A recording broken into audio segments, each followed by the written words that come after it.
5 বছর আগে যার থেকে রিজেক্ট হয়েছিল, আজ তাকেই বিয়ে করতে হচ্ছে সোফিয়ার।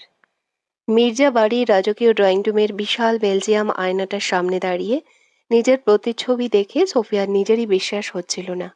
পরনে রক্ত লাল বেনারসি, কপালে ভারী সোনার টিকলি, গলায় জড়োয়া গহনা।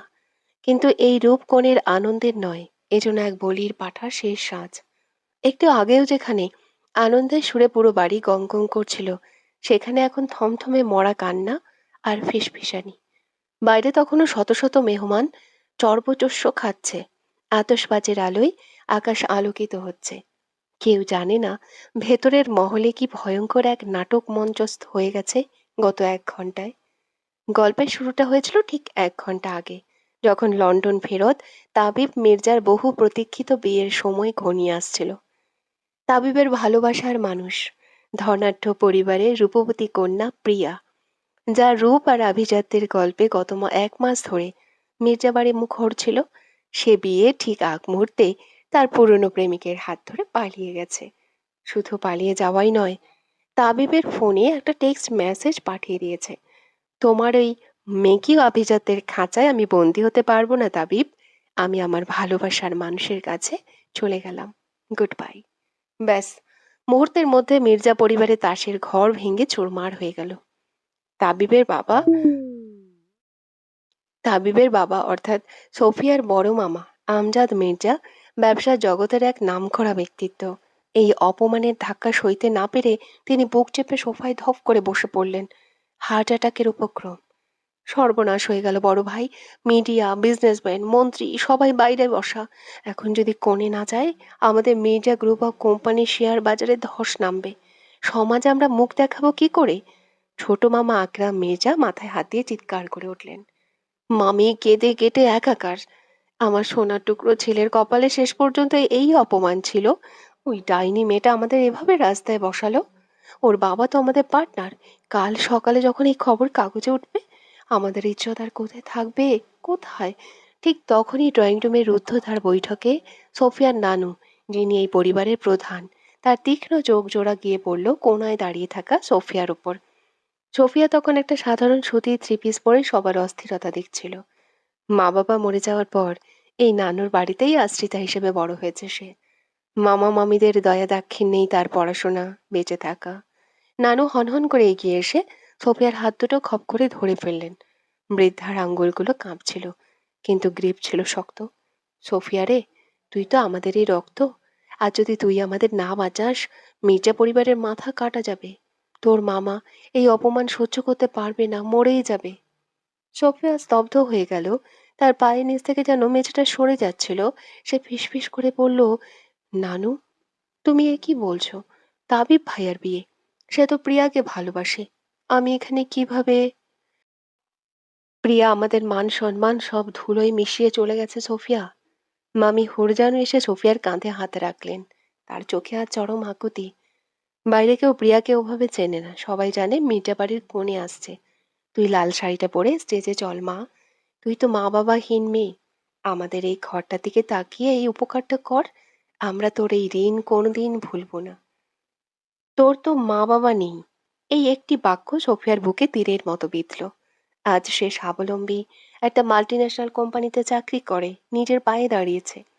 কিন্তু এই পরিবারের কাছে তার পরিচয় এখনো সেই অসহায়, অনাথ, আশ্রিতা, যাকে প্রয়োজন মতো যে কোনো সামাজিক গর্ত বোঝাতে ব্যবহার করা যায়। সবচেয়ে বড় নির্মম পরিহাস তো নিয়তি তার সাথে করল। 5 বছর আগে ঠিক এই ড্রয়িং রুমেই এক কোনায় দাঁড়িয়ে 18 বছরের অবুঝ সোফিয়া তার মামাতো ভাই তাবিবকে নিজের ভালো লাগার কথা বলেছিল। তাবিব তখন বিদেশে যাওয়ার প্রস্তুতিতে মত্ত, অহংকারে অন্ধ। সে সোফিয়াকে চরম তাচ্ছিল্য করে রিজেক্ট করেছিল। সেদিন তাবিবের এই উপহাসের শব্দগুলো আজও সোফিয়ার কানে প্রতিধ্বনিত হয়। তোমার মতো একটা অনাথ আশ্রিতা মেয়েকে আমি নিজের পাশে কল্পনাও করতে পারি না সোফিয়া। আমার স্ট্যান্ডার্ড অনেক উঁচুতে। মির্জা বাড়ির দয়ায় বড় হয়েছ, সেটাই ভুলে গেলে? নিজের যোগ্যতার দিকে তাকিয়ে কথা বলো। এরপর আজ সেই উঁচুতে থাকা তাবিব মির্জার ভেঙে যাওয়া অহংকার আর ধুলোয় মেশা সম্মান বাঁচাতেই এই অনাথ সোফিয়াকেই বলির পাঁঠা বানানো হচ্ছে। সোফিয়া চোখ তুলে তাকালো সোফার দিকে। লাল রাজকীয় ডিজাইনার শেরওয়ানি পরে তাবিব মাথা নিচু করে বসে আছে। তার চোখ মুখ অপমানে লাল, হাত দুটো রাগে কাঁপছে, কিন্তু বাবার জীবন আর পরিবারের সম্মানের দোহাইয়ে সেও আজ এক নির্বাক পুতুল। সে একবারের জন্য সোফিয়ার দিকে তাকালো না, যেন সোফিয়া মানুষ নয়, বাজারে কোনো পণ্য। নানু আবার চাপ দিলেন, কি রে সোফিয়া, কথা বলছিস না কেন? আমাদের কুলে বড় হয়ে আজ আমাদের এই সর্বনাশ করবি তুই? সোফিয়া একটা গভীর দীর্ঘশ্বাস ফেলল। তার চোখের কোণ দিয়ে এক ফোঁটা জল গড়িয়ে পড়ল, যা কেউ দেখল না। সে নানুর হাত থেকে নিজের হাতটা সরিয়ে নিয়ে শান্ত অথচ দৃঢ় গলায় বলল, ঠিক আছে, তোমরা যা বলবে তাই হবে। তোমাদের দেওয়া বিগত বছরের অন্য বস্ত্র আর আশ্রয়ের ঋণ আজ আমি এই বিয়ের পিঁড়িতে বসে শোধ করে দিলাম। এরপর যেন কেউ আমাকে অকৃতজ্ঞ না বলে। সোফিয়াকে যখন পার্লারে কোণে সাজানোর মেয়েরা এসে তড়িঘড়ি করে সাজিয়ে দিল, তখন তার হাত পা কাঁপছিল, কিন্তু ভেতরের জেদটা তাকে সোজা হয়ে দাঁড়িয়ে থাকতে সাহায্য করলো। লাল বেনারসির আঁচল টেনে যখন তাকে বিয়ের মণ্ডপের দিকে নিয়ে যাওয়া হচ্ছিল, তখন চারপাশের আলো, ক্যামেরা আর মানুষের ফিসফিসানি তাকে গ্রাস করতে আসছিল। স্টেজে আগে থেকেই বসেছিল তাবিব মির্জা। তার মুখে তখনও সেই চেনা আভিজাত্যের অহংকার ধরে রাখার এক মরিয়া চেষ্টা, যদিও ভেতরে ক্রোধ আর অপমান তাকে পুড়িয়ে খাক করে দিচ্ছিল। সোফিয়া যখন তার পাশে এসে বসলো, তাবিব তার দিকে আর চোখে তাকালো।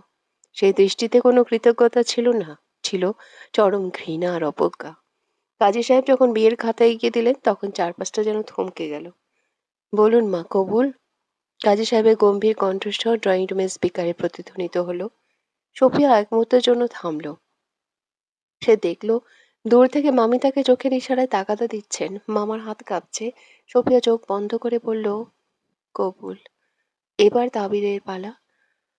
কাজী সাহেব তাবিরের দিকে তাকিয়ে বললেন, বাবা, আপনি বলুন, কবুল। তাবিব কিছুক্ষণ চুপ করে রইল। তার জোয়ার শক্ত হয়ে উঠল। সে সোফিয়ার দিকে না তাকিয়ে সামনের মেহমানদের দিকে তাকিয়ে এমন এক ভঙ্গিতে কবুল বলল, যেন সে কোনো বিয়ে করছে না, বরং একটা ব্যবসায়িক চুক্তিতে স্বাক্ষর করছে। সই করার পর যখন তাদের দুজনকে একসাথে ছবি তোলার জন্য বলা হলো, ফটোগ্রাফার বলল, ভাইয়া, আপুর একটু কাছে ঘেঁষে দাঁড়ান, মুখে একটু হাসি। তাবিব একটু সোফিয়ার কাছে ঘেঁষে দাঁতে দাঁত চেপে ফিস ফিস করে সোফিয়াকে বলল, বেশি উড়ার চেষ্টা করো না সোফিয়া। পরিস্থিতি তোমাকে আজ এই পিঁড়িতে বসিয়েছে ঠিকই, কিন্তু আমার পাশে দাঁড়ানোর যোগ্যতা তোমার কালও ছিল না, আজও নেই। ক্যামেরার সামনে নাটক করো, ব্যাস। সোফিয়াও কম গেল না। সে সোজা তাবিবের চোখের দিকে তাকিয়ে মৃদু হেসে বলল, আপনার এই মেকি স্ট্যান্ডার্ডের পাশে দাঁড়ানোর কোনো শখ বা আমার কোনোদিনই ছিল না তাবিব ভাইয়া। নিজের মুখটা একটু স্বাভাবিক রাখুন। বাইরে মিডিয়ার লোক বসে আছে। আপনার বাবার ওই শেয়ার বাজারের ধসটা অন্তত আটকান। তাবিবের চোখ দুটো রাগে রি রি করে উঠল, কিন্তু ক্যামেরার ফ্ল্যাশের সামনে সে বাধ্য হয়েই কৃত্রিম হাসি ফুটিয়ে তুলল। বাইরে তখনও সানাই বাজছিল, কিন্তু সেই সুর সোফিয়ার কানে ভাঙা কাঁচের ঘর্ষণের মতো তীক্ষ্ণ আর যন্ত্রণাদায়ক মনে হচ্ছিল। প্রতিটা মন্ত্র আর কবুল বলা শব্দ তার আত্মসম্মানকে টুকরো টুকরো করে কেটে ফেলছিল। লোক লজ্জার ভয়ে অতিথিদের জানানো হলো, কনে হঠাৎ গুরুতর অসুস্থ হয়ে পড়ায় পারিবারিকভাবে বিয়েটা সম্পন্ন করা হয়েছে এবং প্রিয়ার পরিবার বিশেষ কারণে উপস্থিত হতে পারেনি। রাত তখন প্রায় 1টা। মির্জা বাড়ি 3 তলার কোণার বড় ঘরটা সাজানো হয়েছিল প্রিয়ার পছন্দ অনুযায়ী। সাদা রজনীগন্ধার লম্বা লহর আর লাল গোলাপের পাপড়িতে খাটে চারপাশ মোড়ানো। এক দম বন্ধ করা সুবাসে পুরো ঘরের বাতাস ভারী হয়ে আছে। খাটের ঠিক ওপরেই প্রিয়া আর তাবিবের একটা বিশাল প্রি ওয়েডিং পোর্ট্রেট টাঙ্গানো, যা নামানোর সময় বা সাহস মির্জাবাড়ির কারো হয়নি। ছবিতে প্রিয়ার মুখে বিজয়ের হাসি আর তাবিবের চোখে অন্ধ ভালোবাসা। সোফিয়া খাটের এক কোণায় চুপচাপ বসেছিল। পরনের ভারী বেনারসি গহনাগুলো এখন তার কাছে লোহা শৃঙ্খলের মতো মনে হচ্ছে। তার কপালে জমছে বিন্দু বিন্দু ঘাম। ঘরের এসিটা চলছে, তবুও তার ভেতরে এক তীব্র শ্বাসকষ্ট অনুভূত হচ্ছিল। হুট করে ঘরে দরজাটা বিকট শব্দে খুলে গেল। তাবিব ভেতরে ঢুকলো। তার পরনের রাজকীয় শেরওয়ানির উপরে দুটো বোতাম খোলা, গলা জড়ির ওড়নাটা মেঝেতে টেনে হেঁচড়ে আসছে। চুলগুলো উস্কো খুস্কো। তার চোখ দুটো মদের নেশায় নয়, অপমানের তীব্র নেশায় রক্তবর্ণ হয়ে আছে। ভেতরে ঢুকেই সে সোজা সোফিয়ার সামনে এসে দাঁড়ালো। সোফিয়া মাথা তুলে তাকালো। তাবিবের চোখে কোনো অনুশোচনা বা কৃতজ্ঞতা ছিল না, ছিল এক তীব্র বিষাক্ত ক্ষোভ। খুব খুশি হচ্ছে তাই না সোফিয়া? তাবিবের কণ্ঠস্বর চাবুকের মতো শোনালো। মনে মনে তো এটাই চেয়েছিলে। 5 বছর আগে যে জিনিসটা ভিক্ষা চেয়ে পাওনি, আজ ভাগ্য তোমাকে সেটা সোনার প্লেটে সাজিয়ে দিল। সোফিয়া স্তব্ধ হয়ে রইল এক মুহূর্ত। তার বুকের ভেতর এক তীব্র দহন হলো, কিন্তু সে নিজেকে ভেঙে পড়তে দিল না। 5 বছর আগে সেই দুর্বল অবুঝ মেয়েটি, সে আজ আর নয়।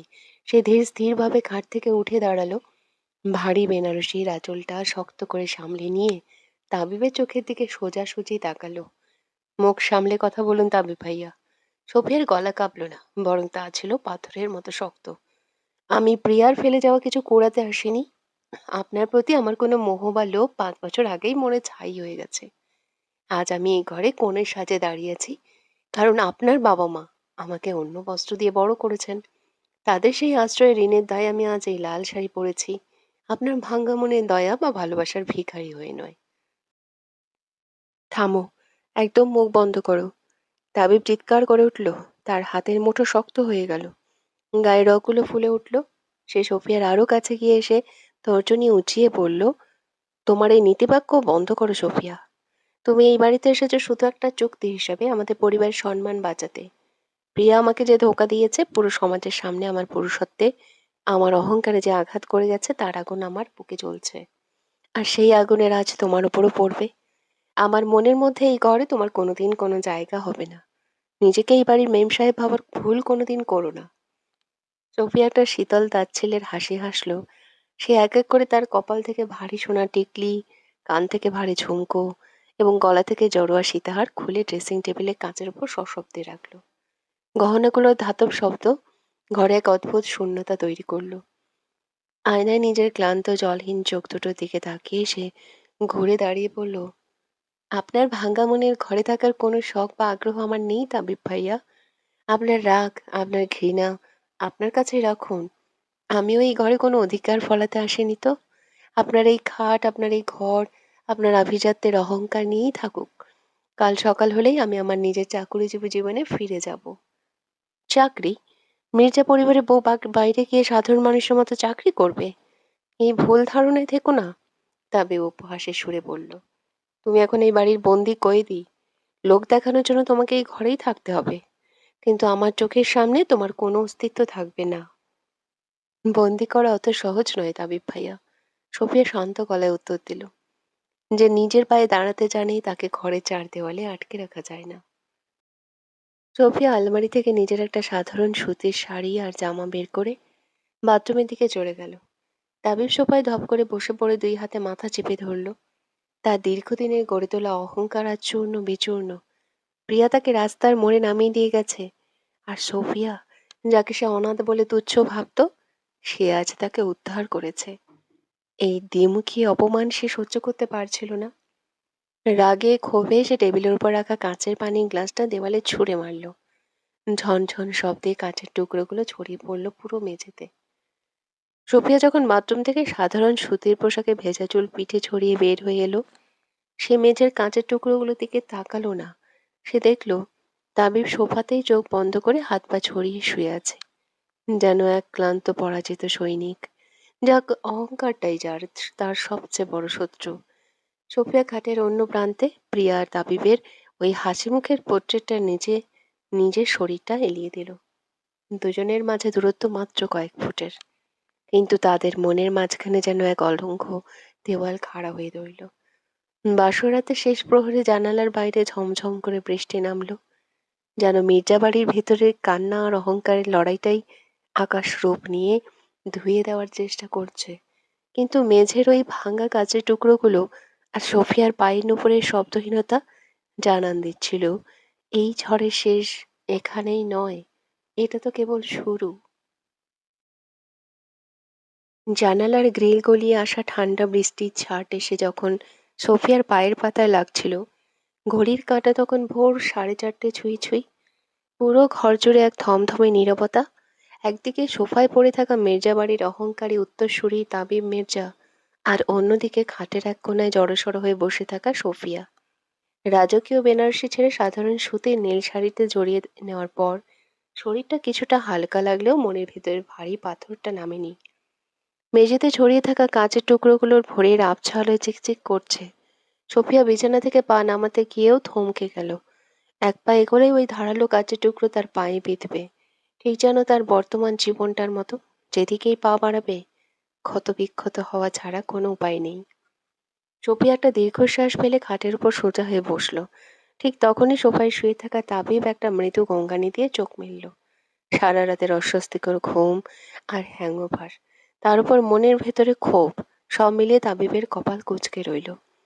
সে চোখ কচলে সোজা হয়ে বসতেই প্রথম চোখ গেল খাটের দিকে। প্রিয়ার সেই বিশাল পোর্ট্রেটের নিচে বসে আছে সোফিয়া। ভেজা চুলগুলো পিঠে ছড়িয়ে আছে, চোখে কোনো ভয় বা দ্বিধা নেই। শান্ত একজোড়া চোখ তার দিকেই তাকিয়ে। তাবিবের মনে হলো এই শান্ত ভাবটাই তার ভেতরের অহংকারে আবার নতুন করে চাবুক মারছে। সে উঠে দাঁড়ালো। পরনের শেরওয়ানিটা কুঁচকে গেছে। সে টলমলে পায়ে ড্রেসিং টেবিলের দিকে যাওয়ার সময় মেঝেতে পায়ের নিচে কাঁচের টুকরো পড়া কর্মর শব্দ হলো। তার ঘরে দামি জুতো থাকায় কাঁচ ফুটল না, কিন্তু সেই শব্দে সোফিয়ার ভ্রুজোড়া সামান্য কুঁচকে গেল। তাবিব আয়নার সামনে দাঁড়িয়ে নিজের চুলগুলো ঠিক করতে করতে আর চোখে সোফিয়ার প্রতিচ্ছবি দেখল। তারপর একটা তাচ্ছিল্যের হাসি হেসে বলল, কি, সারা রাত ঘুম হয়নি? হওয়ার কথাও নয়। যে মেয়ে তিনতলার কোনায় রাজকীয় ঘরে ঢোকার স্বপ্ন দেখার যোগ্যতাও রাখতো না, সে আজ মির্জাবাড়ির বড় বউয়ের খাটে শুয়ে আছে। ভাবতেই তো তোমার গায়ে কাঁটা দেওয়ার কথা, তাই না? একটা কথা মনে রাখবি, আমি তোকে ঘৃণা করি, হ্যাঁ ঘৃণা করি।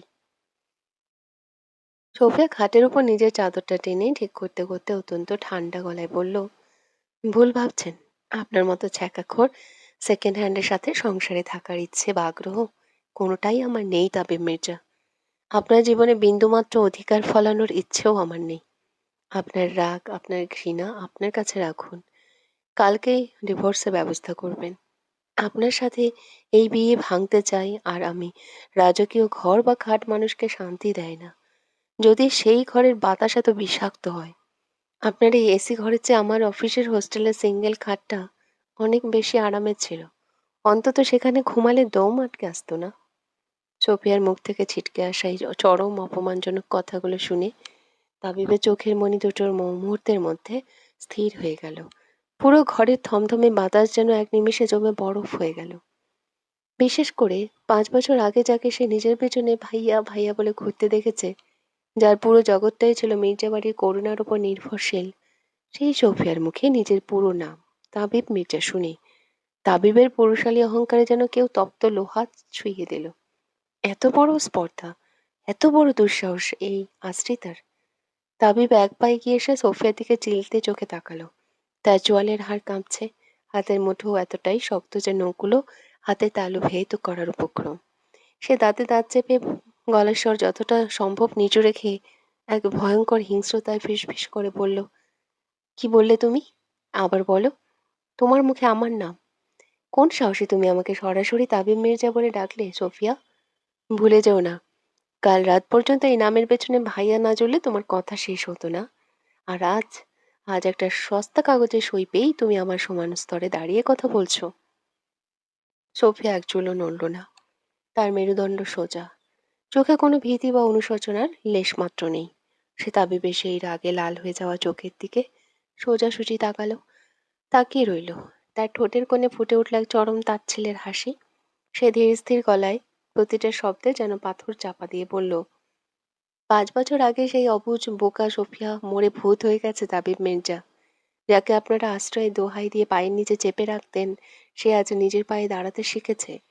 আর ভাইয়া, ভাইয়ার একটা পবিত্র সম্পর্কের জন্য তোলা থাকে, যে মানুষটা নিজের ভেঙে যাওয়া অহংকার লুকাতে একজন অসহায় অনাথকে বলির পাঠা বানাতে পারে, তাকে ভাইয়া বলে ডাকার রুচি বা মানসিকতা কোনোটাই আজ এই সোফিয়ার মধ্যে নেই। তাই আজ, আজ থেকে আপনি আমার কাছে স্রেফ তাবিব মির্জা, যার সাথে আমার কোনো রক্তের বা মনের সম্পর্ক নেই। তাবিব যেন নিজের কানকে বিশ্বাস করতে পারছিল না। সোফিয়ার এই নতুন রূপ, তার এই বজ্রকঠিন কণ্ঠস্বর তাকে ভেতর থেকে কাঁপিয়ে দিচ্ছিল। কিন্তু সে তার ভেতরে সেই কাঁপনটা বাইরে প্রকাশ পেতে দিল না। সে একটা কুৎসিত তাচ্ছিল্যের হাসি হেসে বলল, ডিভোর্স? এতই যখন দেমাগ, তবে কাল রাতে কাজী সাহেবের সামনে সই করার সময় নীতিবাক্য কোথায় ছিল? তখন তো বেশ সুবোধ বালিকার মতো কবুল বলে দিলে। এখন এসে সতীপনা দেখাচ্ছ? মির্জাবাড়ির বউয়ের তকমাটা গায়ে লেগে গেছে বলেই এখন এই ডিভোর্সের নাটক করছো, যাতে সমাজে নিজেকে ভিকটিম প্রমাণ করতে পারো, তাই না? প্রিয়া আমাকে ধোঁকা দিয়েছে বলে তুমি ভাবছো আমি দুর্বল? আমি তোমাকে এই খাঁচা থেকে এত সহজে মুক্তি দেব না সোফিয়া। তুমি মির্জাবাড়ির সম্মান বাঁচাতে এসেছো, এখন এই সম্মান বিকিয়ে দিয়ে তোমাকে পালিয়ে যেতে দেব না তো। সোফিয়া বুক ভরে একটা লম্বা শ্বাস নিল। তাবিবের এই নিচু মানসিকতার কথাগুলো তাকে বিন্দু মাত্র দমাতে পারল না। সে ড্রেসিং টেবিলের উপর দুহাত রেখে তাবিবের আরো কাছে ঝুঁকে এলো। ভুল, ভীষণ ভুল ভাবছেন আপনি। সোফিয়ার চোখ দুটো এবার জল করে উঠল। কাল রাতে আমি বিয়েটা করেছি বড় মামার ভাঙা বুকটার দিকে তাকিয়ে, আপনাদের এই মেকি আভিজাত্যের তাসের ঘরটাকে ভেঙে পড়া থেকে বাঁচাতে।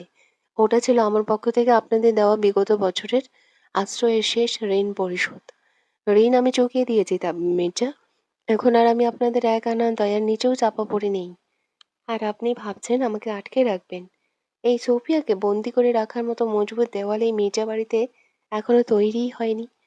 ডিভোর্সের ব্যাপারটা ডিভোর্সের পেপারটা আপনি নিজের সম্মান থাকতে রেডি করবেন, নাকি আমাকে আমার আইনজীবীর মাধ্যমে পাঠাতে হবে? সিদ্ধান্ত আপনার। তাবিব স্তব্ধ হয়ে রইল। সোফিয়ার এই আত্মবিশ্বাস আর ব্যক্তিত্বের সামনে তার এত বছরে গড়ে তোলা আভিজাত্যের দেওয়ালটা যেন ক্ষয়ে ক্ষয়ে পড়ছিল। প্রিয়া চলে যাওয়া তাকে যতটা না আঘাত করেছিল, তার চেয়েও অনেক বেশি বিষাক্ত হয়ে বিঁধছিল এই অনাথ সোফিয়ার তাকে সেকেন্ড হ্যান্ড বলে ছুড়ে ফেলার তীব্র অপমান। সে বুঝতে পারছিল এই মেয়েটিকে আর যাই হোক ভয় দেখিয়ে বা মির্জাবাড়ির ক্ষমতার ভয় দেখিয়ে মাথা নোয়ানো যাবে না। কিন্তু তারপরও তাবিব নিজের ইগো থেকে এক চুলো না সরে এবার সরাসরি আঘাত করে অন্য জায়গায়। তাচ্ছিল্যের সাথে বলে ওঠে, চাকরি? তাবিব ঘুরে দাঁড়ালো, তার চোখ দুটো সরু হয়ে গেল। তোমার মুখে এই চাকুরিজীবী অহংকারটা বড্ড বড্ড বেশি লাগছে না সোফিয়া? ভুলে যেও না, তোমার এই দেমাগি চাকরি পাওয়ার পেছনে পড়াশোনার খরচটাও আমার বাবার দেওয়া। মির্জাবাড়ির চ্যারিটির টাকায় পড়াশোনা করে আজ আমাকেই জ্ঞান দিচ্ছ। সোফিয়ার ভেতরের শান্ত মেয়েটা এই একটা কথায় জ্বলে উঠল। সে খাট থেকে নেমে দাঁড়ালো, কাঁচের টুকরো বাজিয়ে ড্রেসিং টেবিলের ঠিক উল্টো পাশে এসে দাঁড়ালো। তার চোয়াল শক্ত। চ্যারিটি? বড় মামা আমার পড়াশোনার খরচ দিয়েছিলেন, কারণ আমার বাবা মারা যাওয়ার আগে তার নিজের নামে শেষ জমিটুকু বড় মামার কোম্পানির নামে লিখে দিয়ে গিয়েছিলেন। মামা চ্যারিটি করেননি তাবিব মির্জা। মামা আমার বাবার আমানত পেয়ে আমাকে খরচ দিয়েছেন, আর বাকিটা আমার মেধা আর খাটুনি। মির্জাবাড়ির নামের জোরে আমি স্কলারশিপ পাইনি, নিজের যোগ্যতায় পেয়েছি। তাবিব এক পা এগিয়ে এলো। সোফিয়ার এত বড় বড় কথা তার সহ্য হচ্ছে না। প্রিয়া তাকে যে অপমানটা করেছে সেই পুরো রাগটা সে এখন সোফিয়ার উপর উগড়ে দিতে চায়। যোগ্যতা? এতই যদি যোগ্যতা, তবে 5 বছর আগে যখন এই পায়ের কাছে বসে কান্নাকাটি করেছিলি তখন কেন ফিরিয়ে দিয়েছিলাম? কারণ তুমি একটা অনাথ আশ্রিতা। আজও তুমি সেটাই আছো। প্রিয়া চলে গেছে বলে আজ এই মির্জাবাড়ির ইজ্জত বাঁচাতে তোমাকে কুড়িয়ে এনে এখানে বসানো হয়েছে। তুমি সেলফ একটা স্পেয়ার টায়ার, যা গাড়ি পাংচার হলে মানুষ ব্যবহার করে।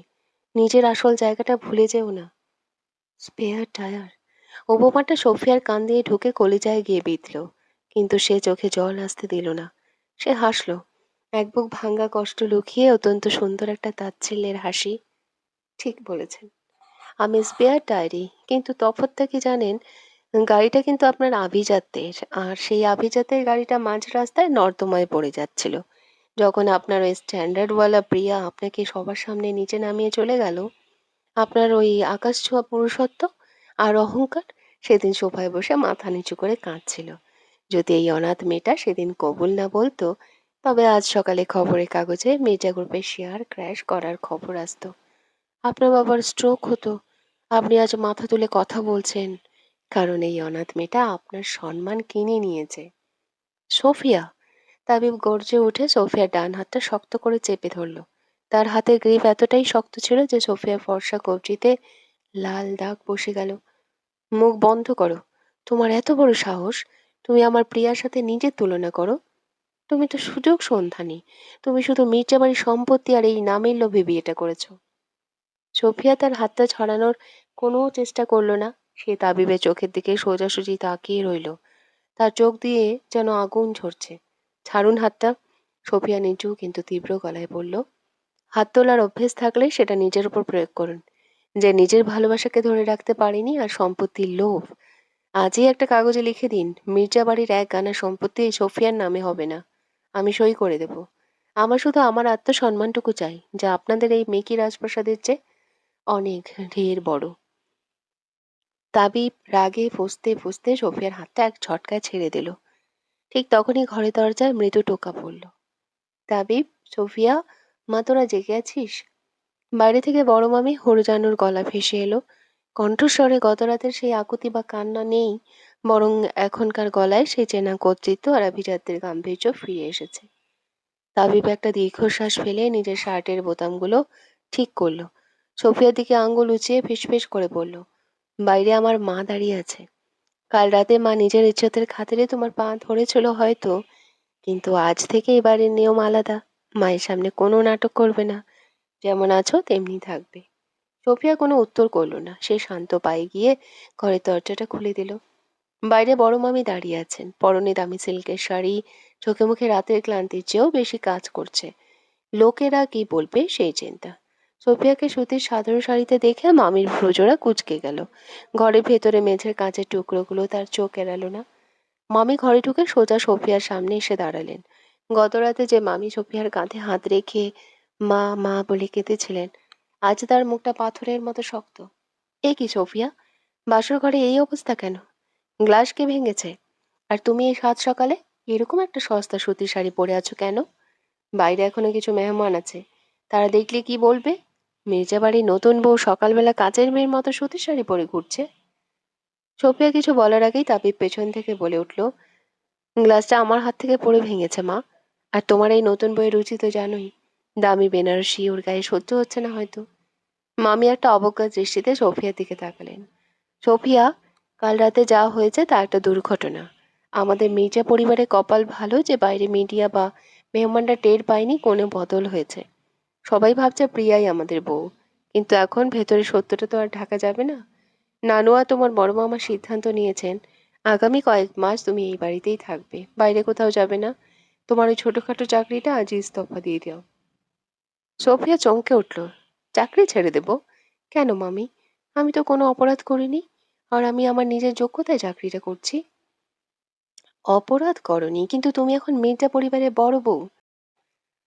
মামি গলা উঁচিয়ে বললেন, মির্জা গ্রুপের বড় বউ বাইরের সাধারণ মানুষের মতো ৯টা ৫টা অফিস করবে, বাসালে কোনায় যাতায়াত করবে? এটা জানাজানি হলে আমাদের বিজনেসের কি হবে? প্রিয়ার বাবা আজ সকালেই ফোন করেছিলেন, উনি লজ্জিত। উনি চাননি প্রিয়া এমন করুক। বিজনেসের স্বার্থে আমাদের এই বিয়েটা টিকিয়ে রাখতে হবে, অন্তত সামাজিকভাবে। তাই তুমি ঘর থেকে বের হতে পারবে না। সোফিয়া এবার বড় মামির চোখের দিকে তাকালো। কাল রাতের সেই অসহায় মুখটার আড়ালে থাকা আসল মির্জা পরিবারের রূপটা এত দ্রুত সামনে চলে আসবে সে ভাবেনি। মামি, কাল রাতে আপনারা বলেছিলেন আমি আপনাদের বাঁচিয়েছি, আর আজ সকালে আমাকে বন্দি করার ছক কষছেন। প্রিয়া চলে গেছে বলে তার শাস্তি আপনারা আমাকে দেবেন? মুখ সামলে কথা বলো সোফিয়া। কাকে কি বলছো ভুলে যেও না। আশ্রিতা ছিলে, আশ্রিতাই আছো। এই রাজকীয় ঘর পাচ্ছ, লাখ টাকার গহনা পাচ্ছ, তাও তোমার পুতু পুতু চাকরিজীবী জীবনের জন্য কান্না। তাবিব, তুমি একে বোঝাও। আজ সকালে নাস্তা টেবিলে যেন একে নতুন বইয়ের মতো সাজে দেখি। আমি নিচে যাচ্ছি। মামি হনহন করে ঘর থেকে বেরিয়ে গেলেন। ঘর জুড়ে আবার সেই দম বন্ধ করা নীরবতা। তাবিব একটা কুৎসিত হাসি দিয়ে সোফিয়ার দিকে তাকালো। শুনলে তো, আমার মায়ের হুকুম। তোমার এই সস্তা স্বাধীনতার ডানা আজই কেটে দেওয়া হলো। এখন যাও, মেঝের কাজগুলো পরিষ্কার করো। মির্জা বাড়ির নতুন বইয়ের প্রথম কাজ এটাই হওয়া উচিত। সোফিয়া তাবিবের দিকে তাকালো। তার চোখের ভেতরে কান্নাটা এবার এক কঠিন প্রতিজ্ঞায় রূপ নিল। সে নিচু হয়ে নিজের খালি হাতেই মেঝের একটা বড় কাচের টুকরো তুলে নিল। কাচের ধারালো প্রান্তটা তার বুড়ো আঙ্গুলে লেগে সামান্য কেটেও গেল। এক ফোঁটা তাজা রক্ত টপ করে মেঝেতে পড়ল। কিন্তু সোফিয়া উফ শব্দটুকুও করল না। সে সোজা হয়ে দাঁড়িয়ে তাবিবের চোখের দিকে তাকিয়ে বলল, কাজ আমি পরিষ্কার করব, কারণ এই নোংরা কাজগুলো আমার পায়ে লাগলে হয়তো আমি সাময়িক কষ্ট পাবো, কিন্তু আপনার ওই অহংকারের পায়ে যখন এই কাজ বিঁধবে, তখন আপনি রক্ত বমি করবেন। আর চাকরি, এই সোফিয়াকে আটকে রাখার ক্ষমতা মির্জা বাড়ির দেওয়ালের নেই। আজ সকাল ৯টায় আমি ঠিকই অফিসে যাব। দেখি কার সাধ্য আমাকে আটকায়। তাবিব স্তব্ধ হয়ে সোনিয়ার সোফিয়ার হাতের রক্তের দিকে তাকিয়ে রইল। এই মেয়েটার ভেতরের এই জেদ আর পাথরের মতো শক্ত মনোভাব সে 5 বছর আগে দেখেনি। তখন তো সোফিয়া তার একটু অবহেলাতেই কেঁদে ভাসাতো। আজ এই রক্তমাখা হাত আর শান্ত কণ্ঠস্বর তাবিবের বুকের ভেতর এক অদ্ভুত অস্বস্তি আর ভয়ের জন্ম দিল। সোফিয়া রক্তমাখা হাত নিয়েই ড্রেসিং টেবিলের দিকে এগিয়ে গেল। আয়নায় নিজের চেহারার দিকে তাকিয়ে ভাবে, মির্জা পরিবারের অহংকারের বিরুদ্ধে তার এক দীর্ঘ লড়াইয়ের সূচনা মাত্র।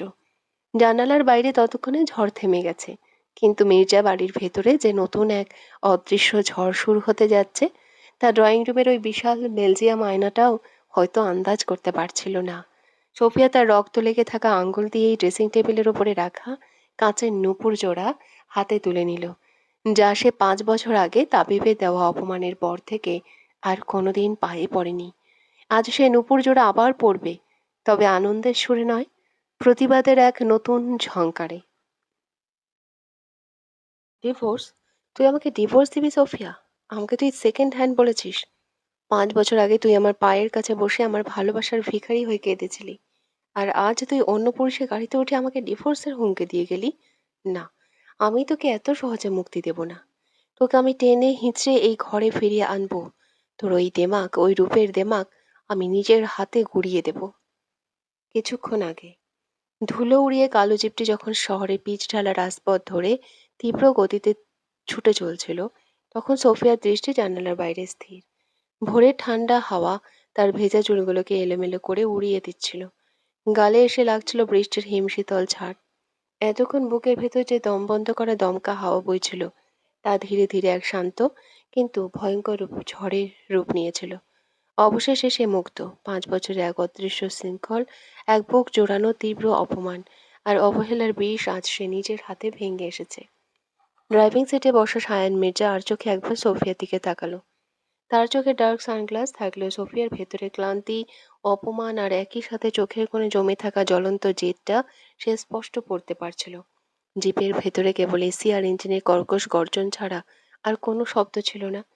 সায়ান আর সোফিয়ার বয়সের ব্যবধান 4 বছর। সায়ান তার সিনিয়র, সম্পর্কে অফিসের বস হলেও আদতে তারা একে অপরের সবচেয়ে কাছের বন্ধু, একমাত্র ট্রান্স ফ্যাক্টর। এই কঠিন যুদ্ধক্ষেত্রে সায়নী একমাত্র মানুষ যে সোফিয়ার ভেতরে ক্ষতবিক্ষত রূপটা খুব কাছ থেকে দেখেছে। সায়ান স্টিয়ারিংয়ে এক হাত রেখে অত্যন্ত শান্ত কিন্তু গভীর বন্ধুত্বের সুর মেখে নীরবতা ভাঙল। অভিনন্দন, agent S09। Mission successfully complete করে খাঁচা থেকে বের হতে পেরেছো। তবে বন্ধু হিসেবে একটা পার্সোনাল প্রশ্ন করি সোফিয়া, বিয়ের পিঁড়িতে বসার কি খুব দরকার ছিল? স্রেফ এক ইশারায় পুরো মির্জা পরিবারকে কাল রাতে আমি মাঝ রাস্তায় দাঁড় করিয়ে দিতে পারতাম। ওই জানোয়ার তাবিরের পাশে তোকে কোণ সেজে বসতে দেখে আমার নিজের হাত নিষ্পিস করছিল। সোফিয়া একটু হাসলো, তবে সে হাসিতে কোনো আনন্দ ছিল না। ছিল এক বুক ভাঙা তীব্র তাচ্ছিল্য।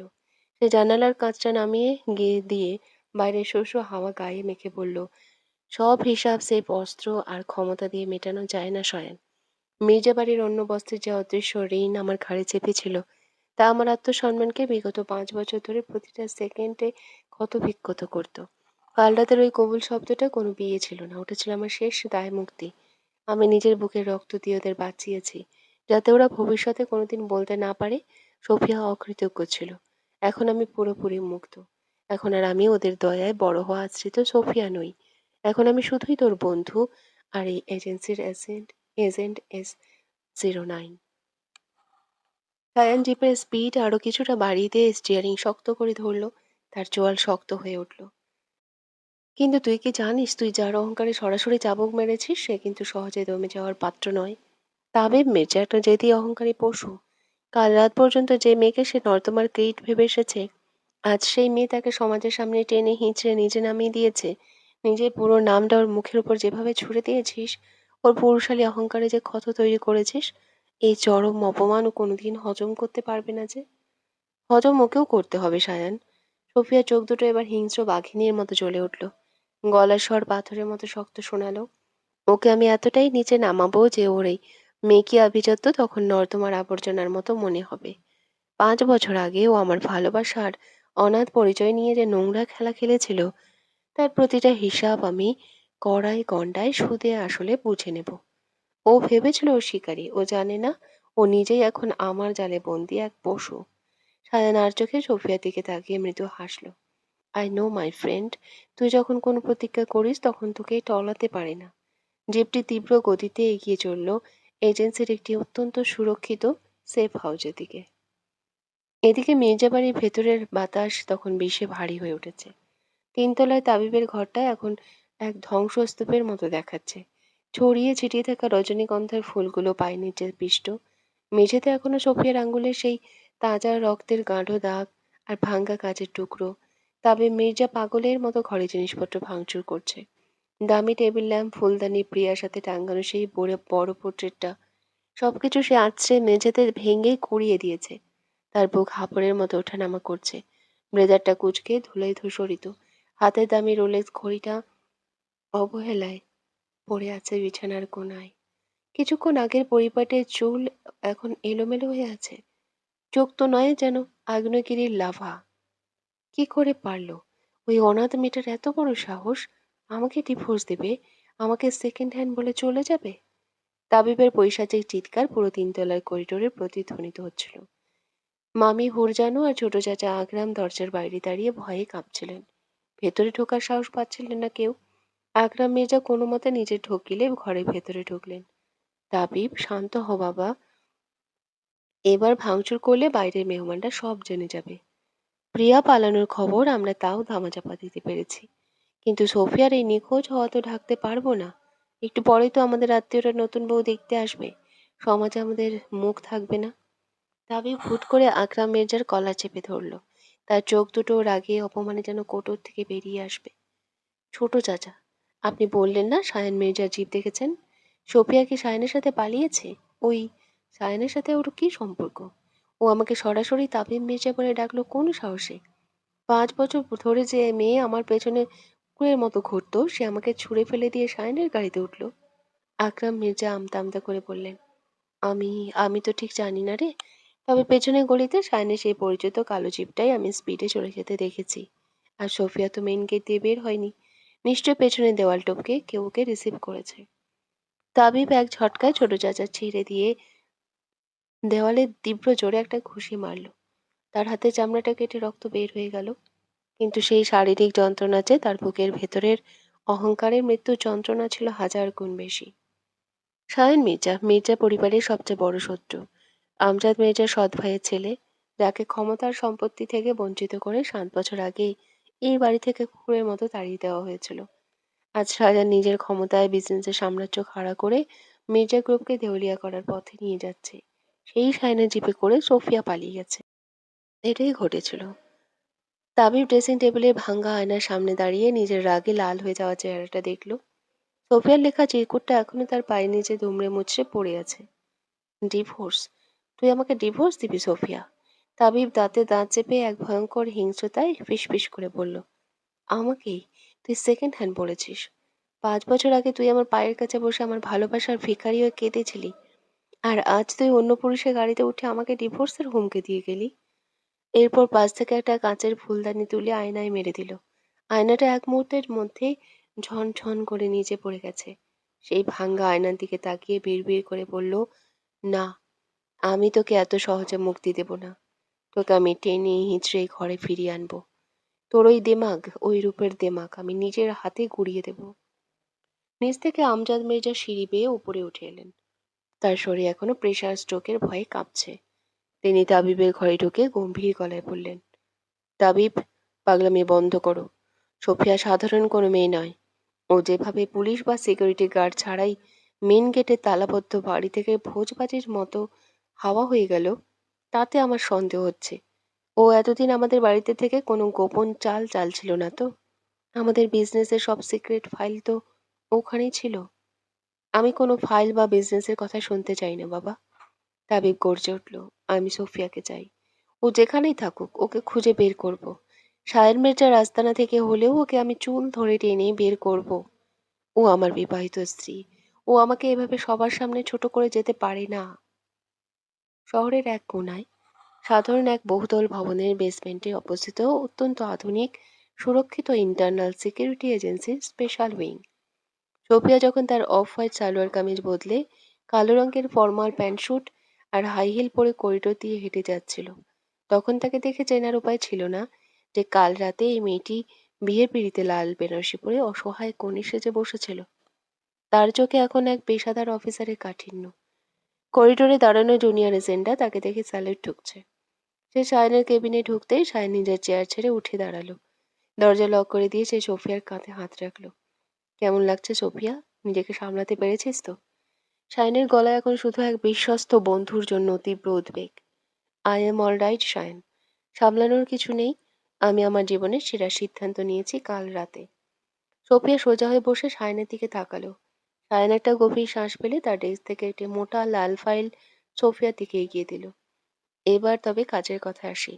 তোর নতুন official assignment, Mirza group of ইন্ডাস্ট্রিজের আড়ালে যে অবৈধ আর দেশের কোটি কোটি টাকার ট্যাক্স ফাঁকের সিন্ডিকেট চলছে, তার মূল হোতা আমজাদ মির্জা এবং তার ছেলে তাবিব মির্জা। এতদিন আমরা পর্যাপ্ত প্রমাণের অভাবে ওদের হাত দিতে পারছিলাম না, কিন্তু এখন তুই ওদের ঘরের ভেতরে দুর্বলতাগুলো জানিস। সোফিয়া ফাইলটা খুলে দেখলো। সেখানে আমজাদ মির্জা তাবিবের অবৈধ লেনদেনের সমস্ত প্রমাণ এবং ব্যাংকিং ট্রান্সফার স্টেটমেন্ট সাজানো রয়েছে। তার চোখের মণি দুটো এবার ক্রূরতায় চকচক করে উঠল। ঠোঁটের কোণে হাসি ফুটে উঠল, এক নির্মম প্রতিবাদের হাসি। তাবিব মির্জা ভেবেছিল আমি ওর ঘরের মেম সাহেব হয়ে বন্দি থাকতে এসেছি। ও জানে না আমি ওর পুরো সাম্রাজ্যকে চূর্ণ বিচূর্ণ করার মৃত্যুদূত হয়ে কাল রাতে মির্জা ম্যানশনে ঢুকেছিলাম। সোফিয়া ফাইলটা ধপ করে বন্ধ করে সায়নের চোখের দিকে তাকালো। এই কেসটা আমি নিজেই হ্যান্ডেল করবো সায়ন। মির্জা গ্রুপের প্রতিটা কালো চ্যাপ্টার আমি নিজ হাতে খুলবো। সায়ন একটু ঝুঁকে এসে সোফিয়ার হাতটা ধরলো। ঝুঁকিটা কিন্তু অনেক বেশি, দোস্ত। তাবিব তোকে হন্যে হয়ে খুঁজছে। ও যখন জানবে তুই কোনো সাধারণ কর্পোরেট চাকরিজীবী নোস, বরং এজেন্সির স্পেশাল এজেন্ট, তখনও তোকে ধ্বংস করার জন্য যে কোনো নোংরা সীমা পার করতে পারে। সোফিয়া তার ব্যাগ থেকে সেই রক্তমাখা হাত দিয়ে তুলে আনা ভাঙ্গা কাচের নূপুর জোড়া বের করে সায়নের টেবিলের উপর রাখলো। নূপুরের ধাতব কর্কশ শব্দে কেবিনটা কেঁপে উঠল। আমার পায়ের এই নূপুর যেদিন বাঁচবে, সেদিন মির্জা বাড়ির প্রতিটা ইটের দেওয়াল খসে পড়বে সায়ান। ওদের ক্ষমতা আর ইগোর অহংকার মাটিতে মিশিয়ে দেওয়ার লড়াই আজ থেকেই শুরু। কিছুক্ষণ আগে ড্রেসিং টেবিলের আয়নায় নিজের শান্ত অবিচল প্রতিচ্ছবিটার দিকে শেষবারের মতো তাকালো সোফিয়া। বুড়ো আঙ্গুলের কাটা জায়গাটা থেকে রক্ত পড়া বন্ধ হয়েছে, কিন্তু সেখানে এখনো জমাট বাঁধা রক্তের এক গাঢ় দাগ। হাত থেকে কাচের নূপুর জোড়া সে খুব সাবধানে তার অফিসের হ্যান্ডব্যাগটার ভেতরে চেনে লুকিয়ে রাখলো। সকাল তখন ঠিক 8:45।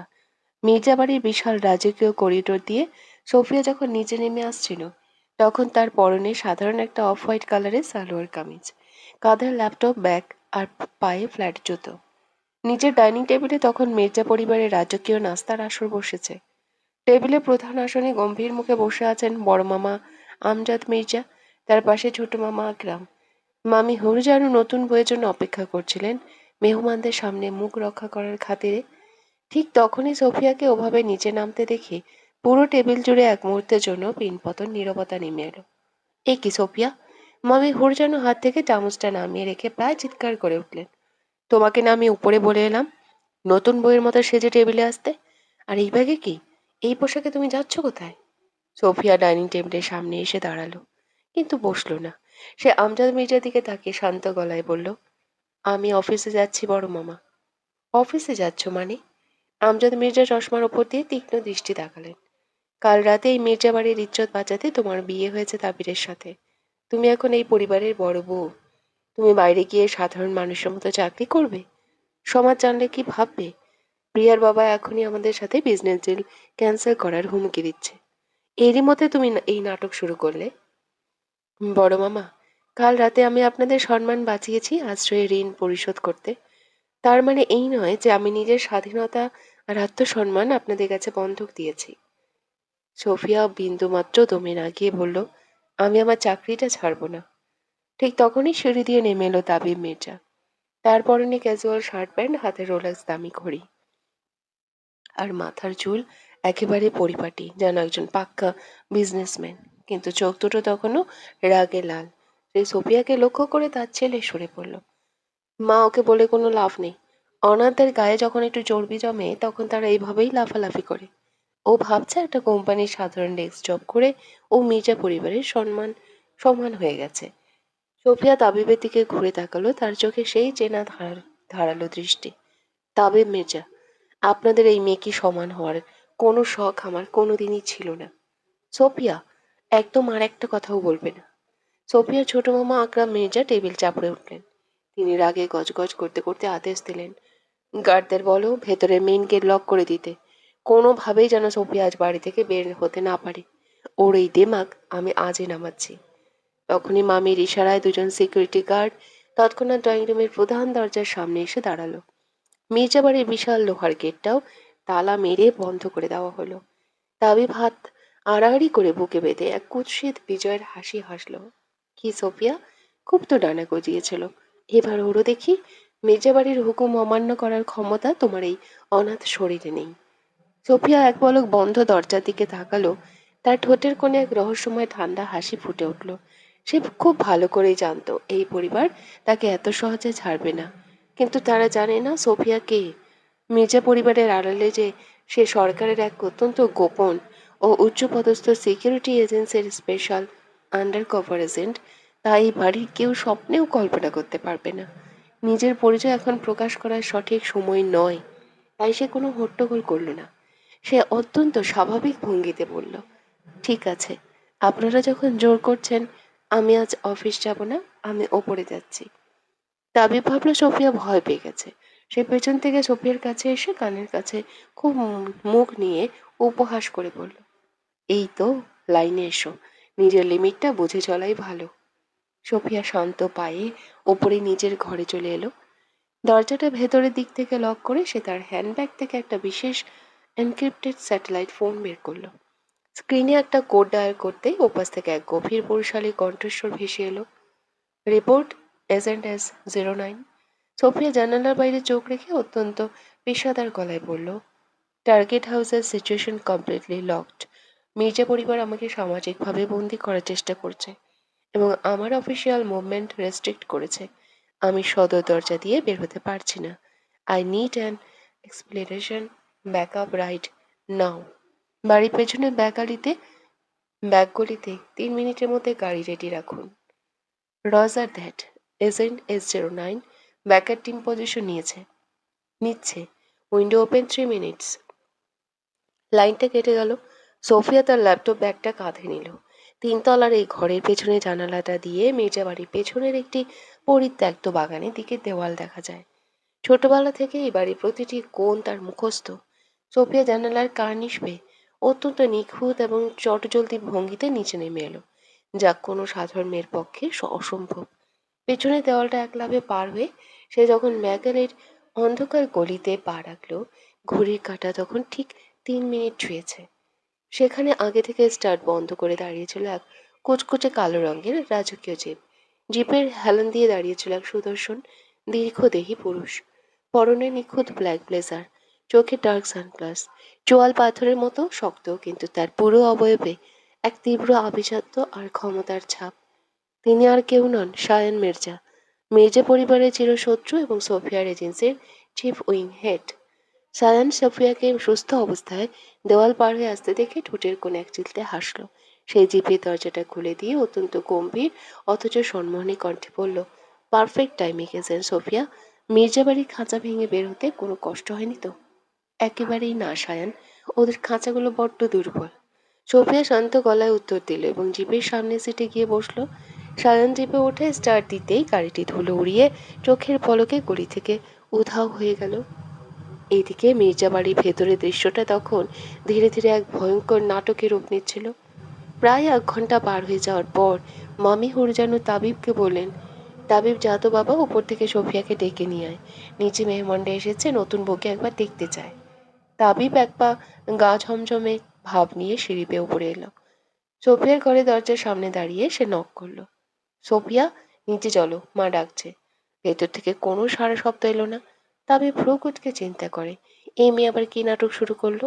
চিন্তা করেই আবার জোরে জোরে ধাক্কা দিল। সোফিয়া, নাটক বন্ধ করো, দরজা খোলো। তবুও নিস্তব্ধ। তাবিবের ভেতরের অহংকার আর ইগো এবার খটকা লাগলো। সে জোরে দরজায় লাথি মারতেই পুরোনো কাঠের লকটা ভেঙে দরজা খুলে গেল। কিন্তু ভেতরে ঢুকতেই তাবিবের চোখ দুটো চড়ক গাছ হয়ে গেল। ঘর একদম ফাঁকা, বিছানার চাদরটা সুন্দর করে গোছানো, ড্রেসিং টেবিলের ওপর সোফিয়ার হাতের সেই তাজা রক্তের দাগটা এখনো লেগে আছে, আর তার ঠিক পাশেই পড়ে আছে একটা কাগজ। তাবিব প্রায় দৌড়ে গিয়ে কাগজটা হাতে নিল। সেখানে সোফিয়ার গোটা গোটা অক্ষরে লেখা, আপনাদের লোহার গেট আর গার্ড দিয়ে আমার মতো স্বাধীন মানুষকে বন্দি করে রাখার যোগ্যতা মির্জা পরিবারে নেই। তাবিব মির্জা, ডিভোর্সের পেপারটা খুব শীঘ্রই আপনার ঠিকানায় পৌঁছে যাবে। সোফিয়া। সোফিয়া! তাবিব বাঘের মতো গর্জে উঠল। সে হাতের কাগজটা দুমড়ে মুচড়ে মেঝেতে ফেলে দিল। তার চোখ মুখ অপমানে আর রাগে কুৎসিত হয়ে উঠল। সে এক ছুটে বারান্দায় গিয়ে নিচে দাঁড়ানো গার্ডদের চিৎকার করে বলল, তোরা নিচে কি করছিলি? সোফিয়া কোথায়? ও বাড়ি থেকে পালালো কি করে? নিচের গার্ডরা কাঁপতে কাঁপতে বলল, স্যার, মেন গেটে তো তালা দেওয়াই আছে, আমরা কেউ ওনাকে বের হতে দেখিনি। মুহূর্তের মধ্যে পুরো মির্জা বাড়িতে তোলপাড় শুরু হয়ে গেল। আমজাদ মির্জা খবরটা শুনেই সোফায় ধপ করে বসে পড়লেন। তার হাত কাঁপতে লাগলো। কি বলিস তাবিব? সোফিয়া পালিয়ে গেছে? মেন গেট বন্ধ থাকা সত্ত্বেও একটা মেয়ে কিভাবে হাওয়া হয়ে গেল? মামি হুরজানু মাথায় হাত দিয়ে কাঁদতে লাগলেন। সর্বনাশ হয়ে গেল। বাইরে মেহমানরা বসে আছে। এখন যদি তারা জানে মির্জা বাড়ির কোণে বিয়ের পরের দিন পালিয়ে গেছে, তবে সমাজে আমাদের মুখ দেখানোর জায়গা থাকবে না। প্রিয়া তো তাও বিয়ের আগে পালালো। এই মেয়ে তো কবুল বলে বিয়ের পরের দিন থেকে পালালো। কিন্তু সবচেয়ে মারাত্মক ঝড় বইছিল তাবিব মির্জার ভেতরে। সে ড্রেসিং টেবিলের আয়নার সামনে দাঁড়িয়ে নিজের চুল টেনে ধরল। প্রিয়ার চলে যাওয়া তাকে এতটা বড় আঘাত দেয়নি যতটা বড় আঘাত সোফিয়ার এই নিখোঁজ হওয়া আর তাকে তাবিব মির্জা বলে ডিভোর্সের হুমকি দিয়ে চলে যাওয়াটা দিয়েছে। যে তাকে সেকেন্ড হ্যান্ড বলে উপহাস করেছিল, যার কারণে সে ভেবেছিল সোফিয়াকে অবহেলার বন্দিত্বের খাঁচায় আটকে রাখবে, সে আসলে মির্জা পরিবারের পুরো সিস্টেমটাকে বুড়ো আঙ্গুল দেখিয়ে উধাও হয়ে গেছে। আর সবচেয়ে বড় অপমান, শায়ান মির্জার সেই কালো জিপটা যখন মির্জা বাড়ির পেছনে গলি দিয়ে স্পিডে চলে যাচ্ছিল, সোফিয়ার ছোট মামা আকরাম তা দূর থেকে জানালা দিয়ে দেখেছিলেন। তিনি নিচে এসে ফিসফিস করে আমজাদ মির্জাকে বললেন, বড় ভাই, আমি পেছনে গলি দিয়ে শায়ান মির্জার জিপটা চলে যেতে দেখেছি। সোফিয়া কি তবে শায়নের সাথে? নামটা শুনে তাবিবের বুকের ভেতর যেন কেউ তপ্ত লোহা ঢুকিয়ে দিল। শায়ন মির্জা, বিজনেসের দুনিয়ায় তাদের সবচেয়ে বড় প্রতিদ্বন্দ্বী এবং শত্রু। সোফিয়া তার সাথে হাত মিলিয়েছে। তাবিবের মনে পড়ল সোফিয়ার শেষ কথাগুলো, আপনার ওই অহংকারে পায়ে যখন এই কাঁচ বিঁধবে, তখন আপনি রক্ত বমি করবেন। আজ সত্যি তাবিবের অহংকারের পায়ে সেই কাঁচ বিষাক্ত তীরের মতো বিঁধেছে। সোফিয়া তাকে মাঝ রাস্তায় ফেলে এক নতুন ঝড়ে জন্ম দিয়ে চলে গেছে, এবং তাবিব বুঝতে পারছে এই লড়াইয়ে সে প্রথম রাউন্ডেই হেরে যাচ্ছে। গল্পটি ভালো লাগলে প্লিজ সাবস্ক্রাইব করবেন, কমেন্ট করে জানাবেন কেমন লাগছে। পরের পর্ব খুব তাড়াতাড়ি আসবে।